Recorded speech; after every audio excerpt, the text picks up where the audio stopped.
Hello students, कैसे हैं आप लोग। तो प्रीवियस लेक्चर में हमने स्टडी किया था कोरोजन एंड एलॉयज, ठीक है।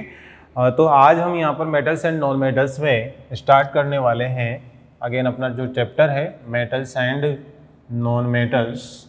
इसके अंदर इस चैप्टर का जो वेरी इंपॉर्टेंट पार्ट है वो पर हम यहाँ पर स्टडी करेंगे, वो है आपका मेटलर्जी। ओके, मेटलर्जी हम यहाँ पर स्टार्ट करने वाले हैं। तो मेटलर्जी का मीनिंग क्या होता है, what is the metallurgy. Metallurgy is the process of the extracting of metals, extraction of metals profitably and conveniently by using some important steps, उसको हम क्या बोलते हैं, मेटलर्जी। ठीक है, तो आज हम स्टार्ट कर रहे हैं इसके अंदर मेटलर्जी। ओके, तो बच्चों मेटलर्जी पढ़ने से पहले इसके अंदर कुछ इंपॉर्टेंट पॉइंट्स हैं। वो क्या होता है, यहाँ पर अक्रेंस हमारे पास है, डिफरेंट एलिमेंट्स हमने पढ़े हैं। मेटलर्जी हम स्टडी करेंगे आगे कंटिन्यू। तो मेटलर्जी के अंदर हम डिफरेंट पॉइंट्स यहाँ पर स्टडी करते हैं। ओर्स क्या होते हैं, मिनरल्स क्या होते हैं, गैंग और मैट्रिक्स क्या होती है। ठीक है, कुछ इंपॉर्टेंट टर्म्स इस चैप्टर के अंदर यूज होती है, उनको हम यहाँ पर स्टडी करेंगे। ठीक है, तो सबसे पहले हम बात करते हैं यहाँ पर जो एलिमेंट्स हैं मेटल्स एंड नॉन मेटल्स, इनकी अक्रेंस किस फॉर्म में होती है नेचर के अंदर। तो अक्रेंस ऑफ एलिमेंट्स, ठीक है। तो सबसे पहले हम बात करते हैं इसके अंदर अक्रेंस। ठीक है, तो जितने भी एलिमेंट्स हैं आप लोगों के पास, जितने भी एलिमेंट्स हैं नेचर के अंदर, जितने भी एलिमेंट्स होते हैं, जैसे कि आपके पास मेटल्स हैं, नॉन मेटल्स हैं, इन सबको कंबाइंड फॉर्म में हम क्या बोलते हैं, मिनरल्स। क्या बोलते हैं इनको, मिनरल्स। तो आप लोगों ने देखा है कि नेचर में मोस्ट ऑफ कंपाउंड्स जो होते हैं, most of the compounds are found in form of combined state. Combined state का मीनिंग होता है कि one element is associated with the another element, ठीक है, एंड फॉर्म कंपाउंड। इन सभी कंपाउंड्स को हम मिनरल की कैटेगरी में लेते हैं, चाहे ये कंबाइंड स्टेट में हो या फिर अनकंबाइंड स्टेट में हो। कोई भी एलिमेंट है आपका नेचर के अंदर किसी भी फॉर्म में हो, चाहे वो फ्री स्टेट में है या फिर कंबाइंड स्टेट में है, उन सबको हम यहाँ पर क्या बोलते हैं, मिनरल्स बोलते हैं। क्या बोलते हैं, मिनरल्स। ठीक है, तो अक्रेंस, हम अक्रेंस की हम बात करते हैं तो एलिमेंट्स जो होते हैं आपके डिफरेंट टाइप्स के जो एलिमेंट्स हैं वो यहाँ पर फ्री स्टेट में भी होते हैं, कंबाइंड स्टेट में भी होते हैं। तो अक्रेंस ऑफ मेटल्स जो होती हैं एलिमेंट्स, या फिर यहाँ पर elements are found in nature in two forms. In two forms, कौन कौन सी फॉर्म्स हैं आपके पास, टू फॉर्म्स हैं। तो आपकी होती है first native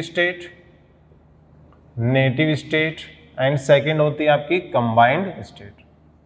native state and combined state. Native state क्या होती है, नेटिव स्टेट को हम बोलते हैं यहाँ पर फ्री स्टेट।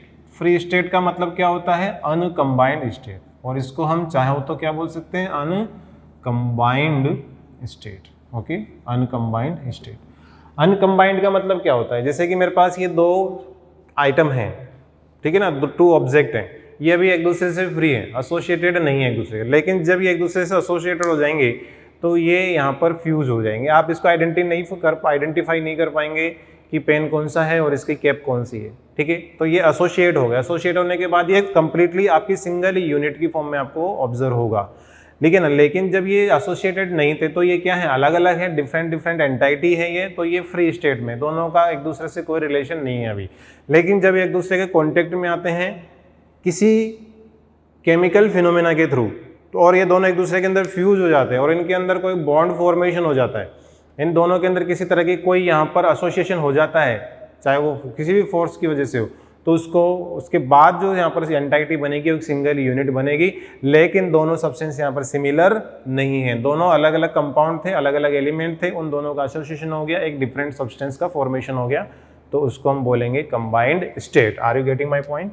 तो यहाँ पर free state and combined state में जो एलिमेंट्स, अनकंबाइंड स्टेट में जो एलिमेंट्स प्रेजेंट होते हैं वो कौन से एलिमेंट होते हैं, जिनकी रिएक्टिविटी लो होती है, जो आपके रिएक्टिविटी सीरीज के अंदर लोअर पार्ट में प्रेजेंट होते हैं। उसके जैसे कि आपका प्लेटिनम हो गया, गोल्ड हो गया, सिल्वर हो गया, ये आपके फ्री स्टेट में नेचर में मिलते हैं। ठीक है, second thing combined state. Combined state में क्या होता है कि कुछ एलिमेंट्स जो होते हैं, रिएक्टिव एलिमेंट्स होते हैं, रिएक्टिव एलिमेंट्स जो होते हैं वो कभी भी फ्री स्टेट में एग्जिस्ट नहीं करते। रिएक्टिव एलिमेंट्स जो हैं वो फ्री स्टेट में एग्जिस्ट नहीं करते। ठीक है, तो रिएक्टिव एलिमेंट्स क्या करते हैं, आपके रिएक्टिव एलिमेंट्स क्या करते हैं, कंबाइन हो जाते हैं किसी अनदर एलिमेंट के साथ। किसके साथ होते हैं, जनरली नॉन मेटल के साथ ये कंबाइन होते हैं और एक डिफरेंट कंपाउंड का फॉर्मेशन कर लेते हैं, तो इसको हम बोलते हैं कंबाइंड स्टेट। आप लोगों ने देखा होगा नेचर के अंदर, जैसे कि कैल्शियम आपका CaCO3 की फॉर्म में मिलता है, सोडियम आपका NaCl की फॉर्म में मिलता है, या सल्फेट की फॉर्म में मिलेगा Na2SO4। ठीक है, आपका बहुत रिएक्टिव मेटल मैग्नीशियम आपका MgSO4 की फॉर्म में मिलता है, मैग्नीशियम कार्बोनेट की फॉर्म में मिलता है। ठीक है, तो ये एलिमेंट्स जो होते हैं ये कंबाइंड स्टेट में एग्जिस्ट करते हैं बिकॉज ये रिएक्टिव नेचर के होते हैं। एल्यूमिनियम आपका Al2O3 की फॉर्म में मिलेगा, Al2O3 alumina.XH2O। ठीक है, क्ले की फॉर्म में मिलता है, बॉक्साइट की फॉर्म में मिलता है, तो डिफरेंट यहाँ पर एलिमेंट्स प्रेजेंट होते हैं। इन एलिमेंट्स की जो रिएक्टिविटी है वो अलग अलग होती है, डिफरेंट होती है, लेकिन जो एलिमेंट आपके लीस्ट रिएक्टिव होते हैं ओनली वही एलिमेंट आपके यहाँ पर नेटिव और फ्री स्टेट और अनकम्बाइंड स्टेट में एग्जिस्ट करते हैं। ठीक है, जैसे कि मैंने आपको एग्जाम्पल ही बताया, कौन सा, प्लेटिनम हो गया, गोल्ड हो गया, सिल्वर हो गया। ठीक है ना, ये एलिमेंट आपके अनकम्बाइंड स्टेट में एग्जिस्ट करते हैं। ठीक है, नेक्स्ट हम इसके अंदर बात करते हैं यहाँ पर मिनरल्स एंड ओर्स के बारे में। ठीक है, मिनरल्स एंड ओर्स। ठीक है, minerals and ore, what do you mean about minerals and ore? The elements are found in the nature in native state or in combined state, चाहे वो native state में मिले या कंबाइंड स्टेट में मिले, इन सबको कंबाइंड फॉर्म में हम बोलते हैं मिनरल्स। क्या बोलते हैं इनको? Minerals. The elements which are found in native or combined state, native or combined state are collectively called as minerals। इनको हम क्या बोलते हैं? मिनरल्स बोलते हैं। ओके, तो मिनरल इनको क्यों बोला जाता है? ठीक है ना, बिकॉज मिनरल्स हैं ये, दे आपके नेचर के अंदर प्रेजेंट होते हैं। हमारी जो क्रस्ट है, हमारा जो नेचर है ना, वो बना ही मिनरल्स है। ये मिनरल आपके अनकम्बाइंड स्टेट में भी हो सकते हैं, कंबाइंड स्टेट में भी हो सकते हैं। हमारी बॉडी के अंदर मिनरल्स होते हैं, बहुत सारे मिनरल्स होते हैं, कंबाइंड स्टेट में भी होते हैं, फ्री स्टेट में भी हो सकते हैं। ठीक है ना, तो यहाँ पर डिफरेंट टाइप्स के जो मिनरल्स हैं वो क्या होते हैं आपके नेटिव स्टेट और कंबाइंड स्टेट में, जो एलिमेंट्स की जो प्रॉपर्टी, एलिमेंट्स के जो यहाँ पर ट्रेसेस प्रेजेंट होते हैं उनको हम क्या बोलते हैं? मिनरल्स बोलते हैं।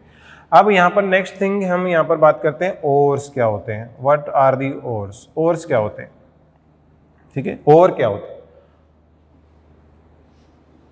अब हमें कोई मेटल को एक्सट्रैक्ट करना है, हमें किसी मेटल को एक्सट्रैक्ट करना है, मुझे कोई मेटल को एक्सट्रैक्ट करके उसका यूज करना है, लेकिन वो मेटल नेचर में मिलती नहीं है। ठीक है ना, वो प्योर फॉर्म में नहीं मिलती, वो उस मेटल की फॉर्म में मिलेगी नहीं, वो किसी अदर कंपाउंड की फॉर्म में ही मिलेगी। ठीक है ना, तो उसको बोलते हैं कंबाइंड स्टेट। मोस्टली मेटल्स जो हैं आपके कंबाइंड स्टेट में एग्जिस्ट करती हैं। अब इन मेटल्स के अंदर हम बात करते हैं, इन कंपाउंड्स के अंदर जो कंबाइंड स्टेट में जो एलिमेंट्स प्रेजेंट है वो एक मिनरल है। ठीक है ना, एक कंपाउंड की फॉर्म में, एक कॉम्प्लेक्स की फॉर्म में हो सकते हैं। तो इनके अंदर मतलब इनमें से किसी एक मिनरल को हम यूज करते हैं, किसके अंदर? मेटलर्जी के अंदर, मतलब उस मेटल के एक्सट्रैक्शन में यूज करते हैं। तो उस पर्टिकुलर मिनरल को क्या बोला जाता है? ओर बोला जाता है। तो यहां पर हम क्या लेंगे ना, the mineral which is used in the extraction of metal is called ore। इसको हम क्या बोलते हैं? ओर। मैंने बोला कि जैसे एल्यूमिनियम है, एल्यूमिनियम के 2 मिनरल्स नेचर के अंदर अबंडेंटली प्रेजेंट है। ओके, जैसे हम यहां पर बात करते हैं एल्यूमिनियम आपका रिएक्टिव मेटल है, you all know about aluminium, yes और नो? एल्यूमिनियम के 2 ओर्स प्रेजेंट है, एक तो होता है आपका क्ले और एक होता है आपका bauxite. Clay and bauxite 2 forms में आपका एल्यूमिनियम नेचर में अवेलेबल होता है। तो क्ले जो है क्ले का फॉर्मूला होता है यहाँ पर Al2O3.2SiO2.2H2O एंड जो बॉक्साइट होता है वो होता है आपका Al2O3.2H2O। ठीक है, ये आपका बॉक्साइट है। ओके, तो बॉक्साइट और एल्यूमिनियम के दो, बॉक्साइट एल्यूमिनियम के टू यहाँ पर मिनरल प्रेजेंट है, क्ले एंड बॉक्साइट। बट इनमें से हम क्ले को मेटलर्जी के अंदर यूज नहीं करते। मेटल के एक्सट्रैक्शन में, एल्यूमिनियम के एक्सट्रैक्शन में एल्यूमिनियम इस क्ले को यूज नहीं किया जाता। बॉक्साइट को हम यहाँ पर यूज करते हैं। क्यों यूज करते हैं? बिकॉज इसमें से मेटल को सेपरेट करना, एक्सट्रैक्ट करना हमारे लिए क्या हो जाता है, कन्वीनियंट होता है। That's why bauxite is used in the extraction of aluminum. That's why the bauxite is called ore of aluminium. क्यों बोला जाता है इसको ore of aluminium? ये आपका ore of aluminium है, ore of aluminium। क्यों बोला जाता है? Because aluminium can be extracted out from the bauxite profitably and conveniently. That's why it is called ore of aluminium, but clay is not used in the extraction of aluminium because silica, इसके अंदर देखो यहाँ पर major part silica की impurity होती है। तो सबसे पहले हमें सिलिका को सेपरेट करना पड़ेगा। तो सिलिका को सेपरेट करने के लिए हमें ज़्यादा कॉस्ट लगानी पड़ेगी, कुछ मोर स्टेप्स यहाँ पर इन्वॉल्व करनी पड़ेगी, जिससे कि हमारे प्रोडक्ट की कॉस्ट इंक्रीज होने के चांसेस होते हैं। दैट्स वाई एल्यूमिना से हम बॉक्साइट से हम यहाँ पर एक्सट्रैक्ट करते हैं एल्यूमिनियम को, लेकिन हम इस क्ले से सेपरेट नहीं करते हैं, इजंट इट? तो ये यहाँ पर कुछ इंपॉर्टेंट टर्मिनोलॉजी है। दूसरा इसके अंदर यहाँ पर एक और टर्मिनोलॉजी आती है इसके अंदर, जो मैट्रिक्स, उसको बोलते हैं यहाँ पर बेटा मैट्रिक्स और गैंग। गैंग और मैट्रिक्स क्या होता है? गैंग और मैट्रिक्स, अब जो ओर होते हैं उन ओर को माइनिंग के थ्रू कहीं पर खड्डा खोद के लाएंगे, है ना, माइनिंग के थ्रू कहीं पर उसको डिगिंग करेंगे, वेल के थ्रू हम उनको बाहर निकालेंगे। तो उसके साथ सिर्फ और थोड़ी आएगा, नेचर के अंदर बहुत डिफरेंट मिनरल्स प्रेजेंट हैं, बहुत सारे मिनरल्स प्रेजेंट हैं, उन सभी मिनरल का मिक्सचर प्रेजेंट है। तो वहां से हमें वो मिनरल प्योर फॉर्म में कभी नहीं मिलेगा, या फिर वो और हमें प्योर फॉर्म में कभी नहीं मिलेगा। तो large number of impurities are associated with the ore is called gangue or matrix. तो इसको क्या बोलते हैं? The large number of impurities associated with or is called gang or matrix। इसको क्या बोला जाता है? Gang or matrix. ठीक है, तो जो इम्प्योरिटी होती है, मतलब जो गंदगी एसोसिएट रहती है, जो डर्ट एसोसिएट रहती है किसके साथ? वो मिनरल के साथ, जो उस पर्टिकुलर यूजफुल मिनरल के साथ, उसको क्या बोला जाता है? Gang or matrix. यहां तक क्लियर है सबको? तो इसके अंदर हम यहाँ पर नेक्स्ट यहाँ पर स्टार्ट करेंगे मेटलर्जी के अंदर।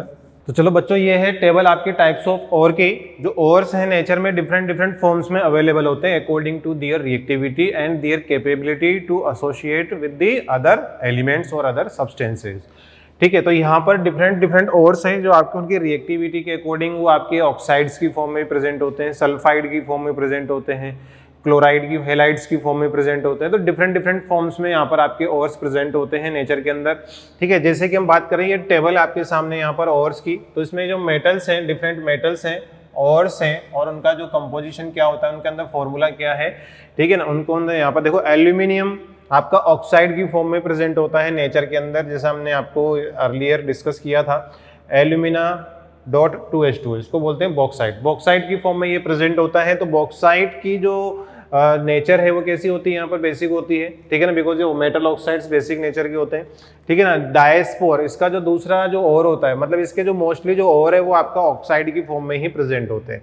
डायस्पोर, कोरंडम, ठीक है ना, ये आपके फॉर्मूला होते हैं। इनकी इस टेबल को अच्छे से लर्न करना है आपको, बिकॉज ये इंपॉर्टेंट ओर्स हैं। ठीक है ना, जो एग्जाम में पूछे जाते हैं। और भी कुछ और आएंगे, हम यहाँ पर टाइम टू टाइम आपको बताते जाएंगे आगे मेटलर्जी के अंदर। आयरन का जो ओर है, आयरन जनरली आपका ऑक्साइड की फॉर्म में प्रेजेंट होता है, कार्बोनेट की फॉर्म में प्रेजेंट होता है, सल्फाइड की फॉर्म में भी ये प्रेजेंट होता है। ओके, इनके नेम जो है वो यहाँ पर इस दिए हुए हैं, उनका फॉर्मूला गिवन है। हेमेटाइट, हेमेटाइट आपका Fe2O3 होता है। मैग्नेटाइट जो होता है आपका Fe3O4 जो मैग्नेटिक प्रॉपर्टी वाला होता है। सिडराइट जो कार्बोनेट और है, ये सल्फाइड और है, अगेन ये ऑक्साइड और यहाँ पर आ जाता है। कॉपर भी, कॉपर का जो मेन और होता है वो आपका पायराइट्स होता है, सल्फाइड और होता है कॉपर का मेनली, ठीक है ना। हमारे इंडिया के अंदर ये यहाँ पर पाया जाता है कॉपर, ठीक है ना, लेकिन हमारे पास इसकी माइंस कम है, मतलब यहाँ पर, तो इसको हम इंपोर्ट भी करते हैं, फॉरेन कंट्रीज से हम इसको इंपोर्ट करते हैं, जिससे कॉपर की कॉस्ट थोड़ी सी ज़्यादा हो जाती है, ठीक है। नेक्स्ट इसके अंदर आप लोगों ने देखा होगा कि बहुत सी जो इकोनॉमिकल मेटल, आजकल देखा होगा आपकी डिफरेंट टाइप्स की जो इक्विटीज़ होती है वो मेटल, इनके अंदर भी ये ट्रेड करते हैं। इंटरनेशनल मार्केट में इनकी रेट जो है ना डेली चेंज होती है, इनकी डिपेंड करती है कि प्रोडक्शन कितना हो रहा है, कितना कम हो रहा है, कितना ज़्यादा हो रहा है। अब रेनी सीजन में क्या होता है बेटा कि माइंस होती है ना, उसमें पानी भर जाता है। अब माइंस में पानी भर जाता है तो वहाँ पर हम इनको एक्सट्रैक्ट नहीं कर पाते, इनका और हमें नहीं मिलता है, तो प्रोडक्शन कम हो जाता है। प्रोडक्शन कम हो जाएगा तो मेटल का कॉस्ट इंक्रीज हो जाता है। आप लोग देखते होंगे कि ईयरली किसी पर्टिकुलर सीजन में मेटल कॉस्ट इंक्रीज हो जाती है। मेटल कॉस्ट क्यों इंक्रीज हो जाती है? बिकॉज प्रोडक्शन कम है, और प्रोडक्शन बहुत ज़्यादा होता रहता है हमारे पास, तो मेटल की कॉस्ट इतनी ज़्यादा नहीं होती, ठीक है। जिंक है, इसके बाद जिंक आपका सल्फाइड और होता है इसके अंदर, ठीक है, और कार्बोनेट, ये दो फॉर्म में आपका ये बहुत ज़्यादा मिलता है हमारे यहाँ। केलामाइन जिसको आप यूज़ करते हैं स्किन प्रॉब्लम के अंदर भी यूज़ किया जाता है। लेड है, लेड आपका sulphide, oxide and sulphate and carbonate तीनों फॉर्म में अवेलेबल होता है, ठीक है। इसको हम जनरली गेलेना से ऑब्टेन करते हैं, ये भी हमारे पास है। सेरोसाइड कार्बोनेट की फॉर्म में ये ज़्यादा मिलता है, ठीक है। मैग्नीशियम रिएक्टिव मेटल होती है, तो ये अकेली नहीं होती, यहाँ पर देखो इसके साथ एल्कली मेटल भी प्रेजेंट होते हैं, ठीक है। तो क्लोराइड की फॉर्म में ये प्रेजेंट होता है, मतलब हेलाइड और है ये आपका, ठीक है। मैग्नेसाइट यहाँ पर कार्बोनेट की फॉर्म में भी होता है, सल्फेट की फॉर्म में भी होता है, एप्सम सॉल्ट की फॉर्म में ये प्रेजेंट होता है, ठीक है। टिन के और है यहाँ पर, जैसे कि कैसेटेराइट, टिन ऑक्साइड भी बोला जाता है इसको, टिन ऑक्साइड को कैसेटेराइट बोलते हैं, टिन का और इसको टिन स्टोन भी बोलते हैं, ठीक है।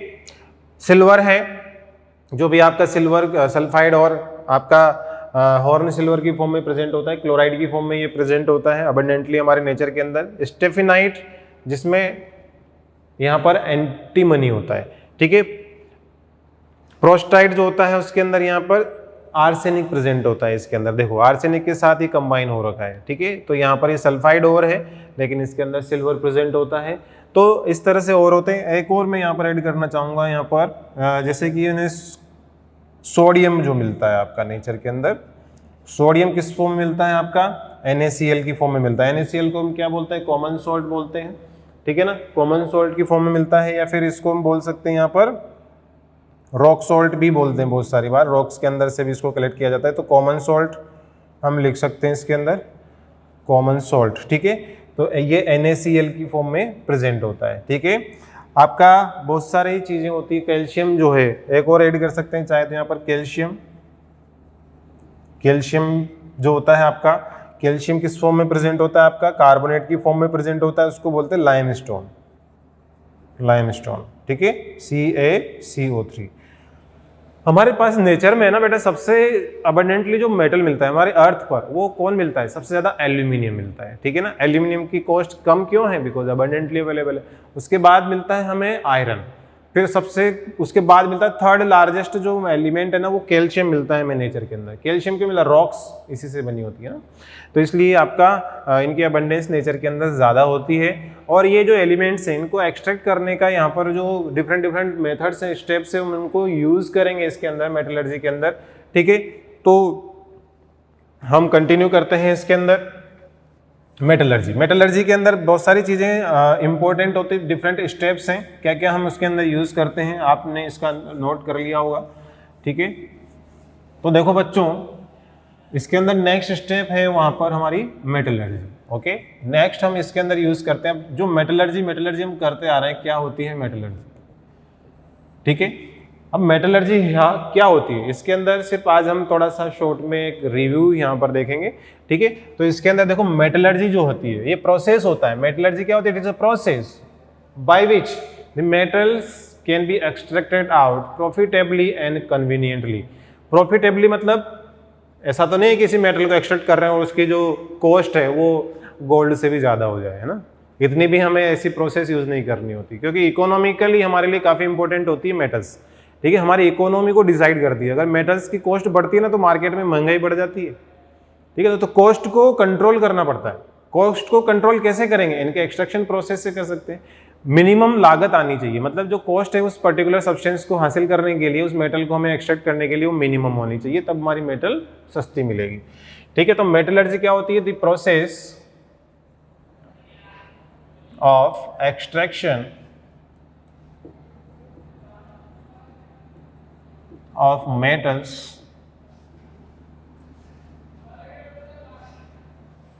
profitably and conveniently is called metallurgy. Conveniently from their ore,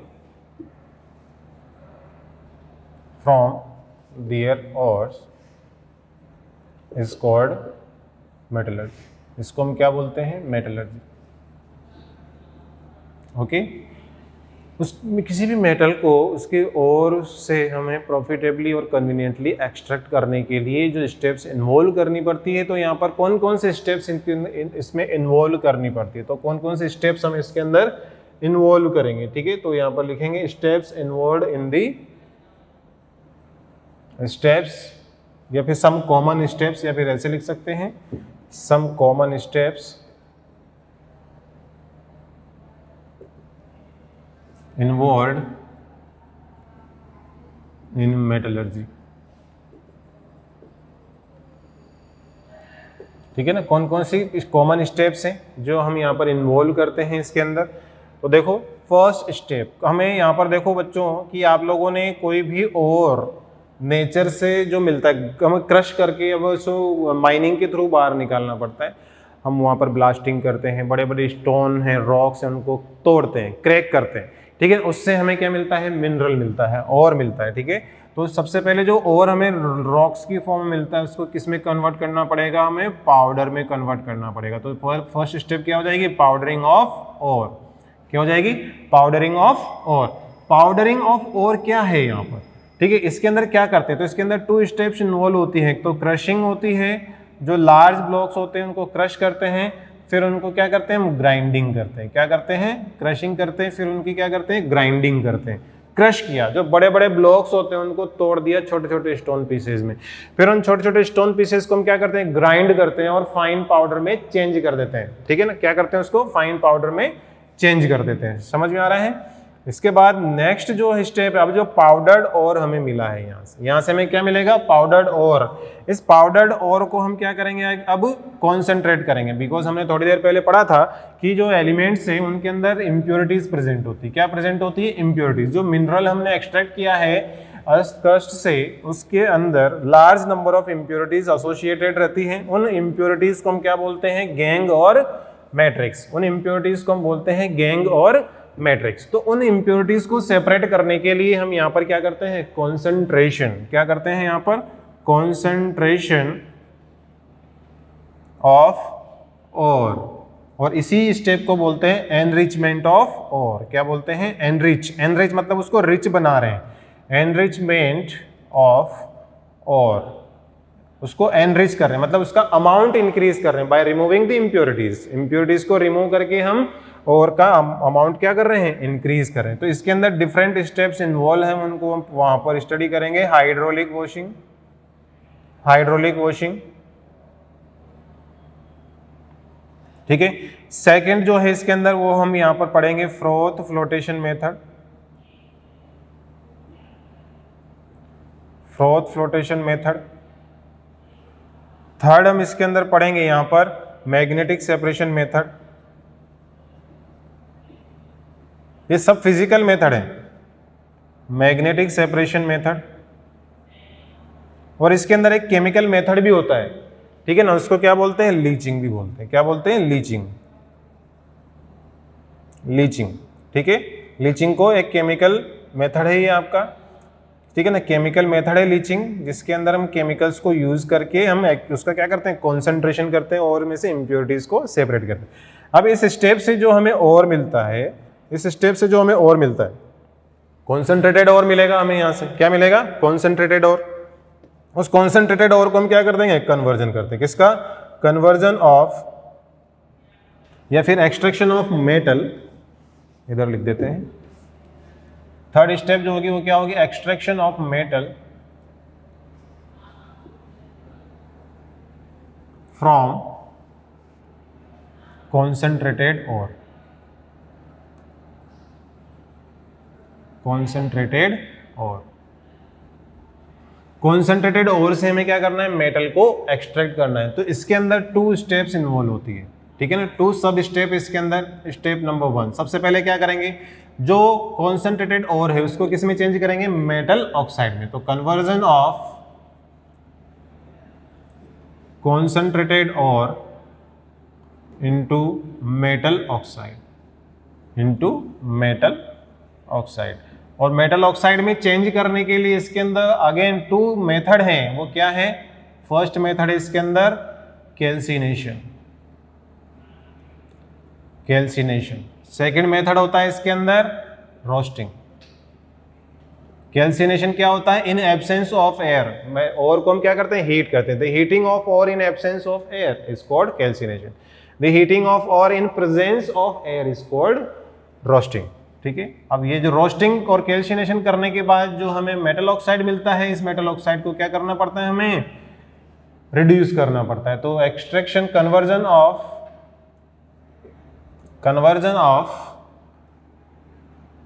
metal oxide into metal, उसको किस में चेंज करना है, हमें मेटल में चेंज करना है। हाउ, कैसे करते हैं, तो इसके अंदर रिडक्शन किया जाता है। तो रिडक्शन स्टेप यहाँ पर यूज की जाती है। तो इसके अंदर भी अगेन 3 मेथड्स हैं, कौन कौन से, तो सिंपल हीटिंग से करते हैं, सिंपल हीटिंग किया जाता है। ये किस पे डिपेंड करती है, ये स्टेप रिएक्टिविटी सीरीज पर डिपेंड। जो लेस रिएक्टिव मेटल हैं उनको सिंपल हीटिंग से यहाँ पर हम रिडक्शन करते हैं उसका। सेकंड इसके अंदर केमिकल रिडक्शन, केमिकल रिडक्शन जो मॉडरेटली रिएक्टिव मेटल्स हैं एजेंट को यूज करके रिड्यूस किया जाता है, जैसे कि कार्बन मोनोऑक्साइड एंड एल्यूमिनियम यहाँ पर यूज किया जाता है as a reducing agent. And जो थर्ड मेथड है इसके अंदर वो है आपका इलेक्ट्रोलाइटिक रिडक्शन, इलेक्ट्रोलाइटिक रिडक्शन। यहाँ पर इलेक्ट्रोलाइटिक रिडक्शन किया जाता है, ओके। मतलब इलेक्ट्रिसिटी की हेल्प से हम उसको क्या करते हैं, यहाँ पर मेटल को एक्सट्रैक्ट करते हैं, मेटल को रिड्यूस करते हैं, ठीक है। अब यहाँ से जो मेटल मिलती है, इन थर्ड स्टेप से जो मेटल मिलती है वो हमें क्रूड मेटल मिलती है। मतलब इन स्टेप्स से भी हमें प्योर फॉर्म में मेटल नहीं मिलते। सम ऑफ द इम्प्योरिटीज में be present in the metal. उस मेटल के अंदर जो इम्प्योरिटीज प्रेजेंट है उसको अल्ट्रा प्योर करने के लिए, यहाँ ऑलमोस्ट प्योर ही मिलती है, लेकिन उन मेटल्स को अल्ट्रा प्योर करने के लिए हम यहाँ पर फर्दर एक और स्टेप इसके अंदर इन्वॉल्व करते हैं। दिस इज फोर्थ स्टेप, उसको बोलते हैं रिफाइनिंग। क्या बोलते हैं उसको, refining of metals, refining of metals, okay. तो मेटल्स की रिफाइनिंग करते हैं, मतलब फाइन है ऑलरेडी, उसको रिफाइन कर रहे हैं। अगेन उसके अंदर कुछ इम्प्योरिटीज हैं उनको रिमूव किया जाता है। तो इसके अंदर कुछ मेथड्स हैं, उनके नेम लिख लेते हैं हम यहाँ पर, जैसे कि डिस्टिलेशन।